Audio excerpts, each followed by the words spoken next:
Hello সবাইকে, আমি মৌসুমি আবার একটা নতুন ব্লগে তোমাদেরকে সকলকে স্বাগত। তো আশা করি তোমরা সবাই খুব ভালো আছো। দেখো আজকে হচ্ছে সানডে ব্লগ।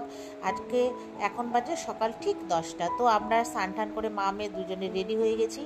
আমরা যাব আজকে নাচের স্কুলে। মেয়ের একটা নাচের স্কুলে হচ্ছে ভারতনাট্যমের একটা নাচের হতে তোমার পরীক্ষা হবে, তো সেই জন্য আমরা যাব।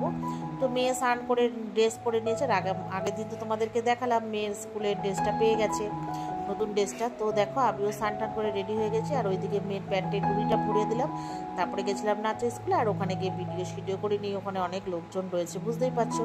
আসার সময় মিও মোড় থেকে মা মেয়ে দুজনে মন মতো অনেক কিছু খেয়েছি। বার্গার খেয়েছে, আমি প্যাটিস কেক খেয়ে তারপরে কিছু কেক নিয়ে বাড়ি চলে এসেছি। তো বাড়ি এসে কতক্ষণ বিশ্রাম করলাম, ছাদে জামা কাপড় নিয়ে আসলাম, ওগুলো আর করি না। আজকে তো ভীষণ রোদ উঠেছিল, তোমরা দেখতেই পেয়েছো। তো তারপরে চলে এসেছি রেডি হয়ে মার বাড়িতে, মানে আর রেডি বলতে মেয়ে স্কুল ড্রেসটা চেঞ্জ করে এমনি নর্মাল গেঞ্জি প্যান্ট পরে এসছে, আর সাথে বই খাতা নিয়ে এসছে। ওর তো সানডে করে তোমরা জানো পড়া থাকে।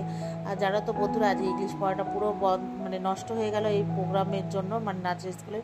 তো তারপরে মার বাড়িতে এসছি, এসে দেখি মা চিকেন রান্না করছে, আর তার সাথে সাথে করেছে ভাত, শাক, 2 রকমের ডাল, টমেটো আর মুসুরি ডাল। ওই নিচে না মুসুরি ডাল আমি জানিই না, চাটনি, তারপরে মাছ আর মাংস হচ্ছে আলু দিয়ে। আর চিকেন আমরা তো জানোই চিকেন খাই, আর চিকেনের সাথে অবশ্যই আলু থাকবে। তো তার সাথে মার জন্য নিয়ে এসেছি কেক। মাকে বললাম কতবার খেয়ে নাও, খায়নি। তো তারপরে বাড়িতে অনেক লোকজন এসেছিলো, আমার ভাইয়ের হবু শ্বশুরবাড়ির লোকজন এসেছিলো। আমাদের বাড়িতে বিয়ের কথাবার্তা চলছে, তো এই নিয়ে আর না ভিডিও করতেই ভুলে গেছি আনন্দের চোটে। তো তারপরে এটা হচ্ছে একদম সন্ধ্যে 7টায় ওরা সবাই চলে গেল।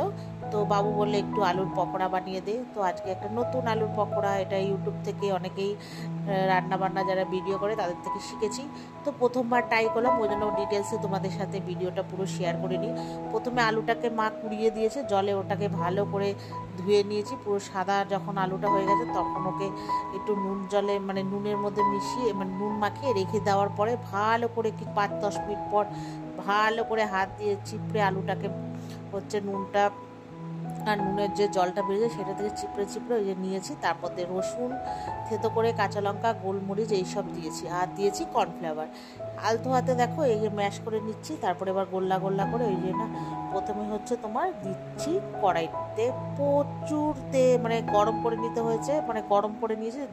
আর ভয় দিচ্ছি যদি খুলে যায়, যেহেতু ফার্স্ট টাইম করছি। তো তারপরে যাই হোক ওই দেখো হাত দেখলে তো তোমরা দেখলেই বুঝবে যে প্রথমেও না একটা দেওয়ার পর দেখছি যে আলুগুলো মানে খুলে যাচ্ছে নাকি। তারপর দেখলাম না, ওই যে দেখো তোমাদেরকে দেখাচ্ছি।